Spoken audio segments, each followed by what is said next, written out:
నమస్తే. ప్రస్తుతం మనం సోమాజిగూడ ప్రెస్ క్లబ్లో ఉన్నాం. రాష్ట్ర ప్రభుత్వము నిరుద్యోగులకు అటు గ్రూప్ 1 గ్రూప్ 2కి సంబంధించినటువంటి గ్రూప్ 3కి సంబంధించినటువంటి నిరుద్యోగులకు ఒక తీపి కబురు చెప్తూనే ఉంది.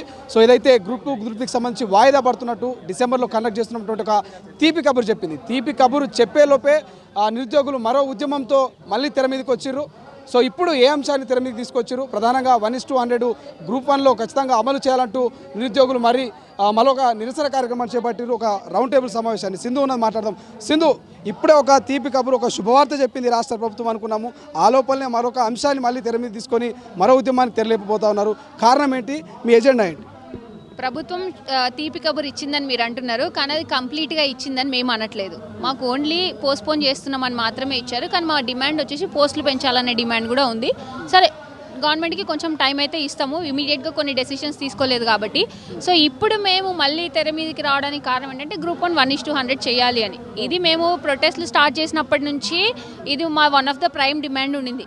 కానీ గవర్నమెంట్ దానికి సంబంధించి ఎటువంటి అనౌన్స్మెంట్ కానీ ఎటువంటి చర్య కానీ తీసుకోలేదు. సో దానికి సంబంధించి మేము అందరి పెద్దల్ని ఒక దగ్గరికి తీసుకొచ్చి దీని మీద మాకు గ్రూప్ 1 1:100 కావాలి, దాంట్లో ఎటువంటి లీగల్ ఇష్యూస్ ఉండవు అనే దాన్ని గవర్నమెంట్కి మెసేజ్ ఇవ్వడం కోసం మేము ఈరోజు రౌండ్ టేబుల్ పెట్టుకోవడం జరిగింది. ఎవరెవరు వచ్చారు ముఖ్య అతిథులుగా? మీకు ఎవరు మద్దతు తెలియజేస్తా ఉన్నారు? ఇక్కడ అందరూ పోరాటం తెలంగాణ మూమెంట్లో ఉన్న పెద్దలందరూ వచ్చారు. గాదా ఇన్నయ్య గారు కానీ, పాశం యాదగిరి గారు కానీ, విఠల్ గారు, పృథ్వీరాజ్ అన్న వీళ్ళందరూ వచ్చారు. బీజేపీ నుంచి వచ్చారు. అట్లా సో అందరూ వచ్చిరు, అందరూ మాకు సపోర్ట్ చేస్తున్నారు. 1:100లో మేజర్గా అన్యాయం జరుగుతుంది కాబట్టి మేము 1:100 అడుగుతున్నాము. సో దానివల్ల ప్రాబ్లమ్స్ రావని కూడా మేము చెప్తున్నాం. ఎందుకనంటే నాతో ఉన్న తోటి ఆస్పిరెంట్స్ చాలామంది ఫస్ట్ 2 times క్వాలిఫై అయ్యి 3rd time క్వాలిఫై అవ్వలేకపోయారు. సరే, కాంపిటేటివ్ ఎగ్జామ్స్లో ఇది కామన్, బట్ స్టిల్ మేము అడిగేది కేవలం ఆపర్చునిటీయే కదా. ఆ ఆపర్చునిటీ కల్పిస్తే గవర్నమెంట్కి వచ్చే నష్టం ఏం లేదు కదా. మీరు నిరుద్యోగుల వల్ల గెలిచిన ప్రభుత్వం అని చెప్పుకున్నారు కాబట్టి మరి నిరుద్యోగులకి మీరు న్యాయం చేయకపోతే ఇంకెవరికి చేస్తారు?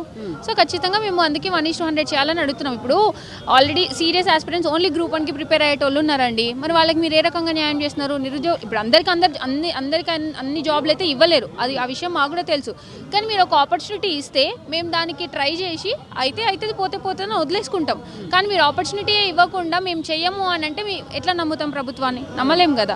సో ఖచ్చితంగా ఈ విషయం గురించి ఆలోచించి చర్చించి మీరు ఒక డెసిషన్ తీసుకోవాలని నేను కోరుకుంటున్నాను. రాష్ట్ర ప్రభుత్వము గ్రూప్ 2 గ్రూప్ 3కి సంబంధించి పోస్ట్పోన్ మీద నిరుద్యోగులతోటి అంటే మీతోటి కూడా మంత్రి పొన్నం ప్రభాకర్ గారు కావచ్చు, నిన్న బల్మూరు వెంకట్ అదేవిధంగా చామల కిరణ్ చర్చలు జరిపారు. చర్చల్లో భాగంగా ఈ అంశాన్ని మీరు ప్రస్తావన తీసుకురాలేదా? వాళ్ళ ముందు ప్రజెంటేషన్ చేయలేదా?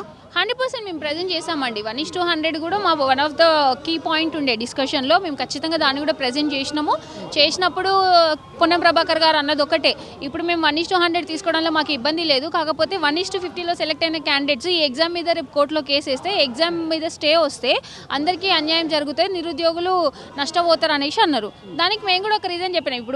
ఇప్పుడు నోటిఫికేషన్లో రూల్స్ చేంజ్ చేసేది అది ఖచ్చితంగా టీఎస్పీఎస్సీకి అధికారం ఉంది. అది నోటిఫికేషన్లో కూడా ఒక ప్రొవిజన్ ఉంది, మీరు చేంజ్ చేసుకోవచ్చు, ఆ అధికారం టీఎస్పీఎస్సీకి ఉంది అనే ప్రొవిజన్ కూడా ఉంది. కాబట్టి ఒకవేళ ఎవరైనా నిజంగానే కేసు వేసినా కూడా అది ఖచ్చితంగా అల్టిమేట్గా గవర్నమెంటే విన్ అవుతుంది. ఎందుకంటే మేము యాజ్ పర్ నోటిఫికేషన్ వెళ్ళినాం, టీఎస్పీఎస్సీకి ఉన్న అధికారాల ప్రకారమే పోయినాం తప్ప మేము దానికి బియాండ్ వెళ్ళలేదు అని చెప్పి ఖచ్చితంగా టీఎస్పీఎస్సీ వాళ్ళు కూడా వాదించుకోవచ్చు, గవర్నమెంట్ కూడా వాదించుకోవచ్చు. కాబట్టి అది మేము ఎక్స్ప్లెయిన్ చేయడం జరిగింది. సరే, మేము కూడా లాయర్స్తో మాట్లాడి మేము డెసిషన్ తీసుకుంటామని వాళ్ళు చెప్పారు. డెసిషన్ తీసుకుంటామని చెప్పారు కదా, మరి ఎందుకు వెయిట్ చేయట్లేదు? ఎందుకు వెంటనే ఈ యొక్క నిరసనలు కావచ్చు, ఇటువంటి రౌండ్ టేబుల్ సమావేశాలు ఎందుకు చేయాల్సి వస్తుంది? అది ఆఫీషియల్గా చెప్పట్లేదు కదా, ఆఫ్ ద రికార్డ్ చెప్పారు. ఆఫీషియల్గా చెప్పనంత వరకు మేము ఏది నమ్మలేం కదా. ఇప్పుడు ఈరోజు చూసుకున్న గ్రూప్ 2 ప్రకటన కూడా అంతే. మొన్న నుంచి వాళ్ళు చెప్తూనే వచ్చారు, కానీ మేము ఎవరిని నమ్మలేదు. మాకు అఫీషియల్ ప్రకటన కావాల్సిందే. అఫీషియల్గా వచ్చేంత వరకు మేము దేన్ని నమ్మే పొజిషన్లో మేము లేము. ఎందుకనంటే విత్ ఇన్ గవర్నమెంటే ఒక్కొక్క స్టేట్మెంట్లు ఇస్తూ వచ్చారు. ఇన్ని రోజుల నుంచి మీకు అందరికీ తెలియంది కాదు. ఒక్కొక్క స్టేట్మెంట్ ఇస్తున్నప్పుడు ఎవరి స్టేట్మెంట్ అని మేము నమ్మాలి? సో అందుకనే మీకు అఫీషియల్గా గ్రూప్ 1కి సంబంధించి ఇది చేస్తాం, ఇది చేయమని మీరు చెప్పాలి. మాకు చెప్పినప్పుడే మేము గవర్నమెంట్ని నమ్ముతాం, అంతవరకు మేము నమ్మం. అసలైన తొలి వెలుగు. ఫాలో వాట్సాప్ @తొలి వెలుగు official.